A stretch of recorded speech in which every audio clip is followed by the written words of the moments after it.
Felix never thought failure would feel like silence, not the beautiful kind, not the kind poets write about at dusk when the sky turns gold and everything feels like it means something, not the kind that follows a deep breath, soft, forgiving, full of grace. No, his silence was different. It had weight. It pressed into his chest every single morning, before he opened his eyes, before the day had a chance to introduce itself, before a single thought had formed. The silence was already there, waiting, watching, patient in the cruelest way. It followed him everywhere, into the shower, into lecture halls, into conversations where he laughed at all the right moments and nodded in all the right places and performed the version of himself that made everyone around him believe. He's fine, he's okay, he's got it together. He was not fine, he was not okay. But here's the thing about pain that lives on the inside. It is invisible to everyone except the person carrying it.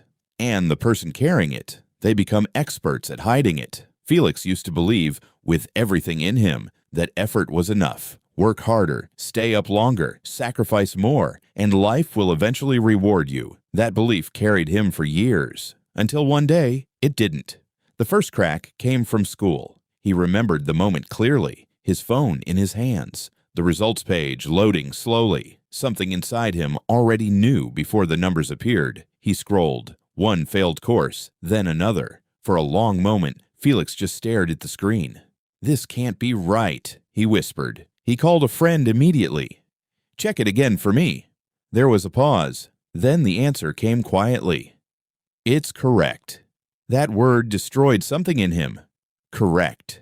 No mistake, no misunderstanding, just failure sitting in front of him like reality itself. That night, Felix told himself it was only a setback, that he would recover, that everything would be fine. But deep down, something had already changed, and the silence stayed. At the same time, Felix was building something else, a business, small in size, massive in his imagination. It was supposed to change everything. The late nights, the sacrifices, the stress, all of it would finally mean something. At first, things looked promising. The first sales came in, and for the first time in a long while, Felix felt alive again. Every notification felt like proof that he was becoming someone successful, someone important, someone whose suffering would finally make sense. But then the silence returned. Sales slowed. Then they stopped completely. And that's where we'll end part 1. But trust me, the most powerful part of this journey is still ahead. Watch out for part 2 to discover what happened next and how everything changed. If you enjoyed this story, please like this video, leave a comment, and subscribe to Story Matrix for more powerful, emotional, and inspiring stories. Thank you for watching, and I'll see you in part 2.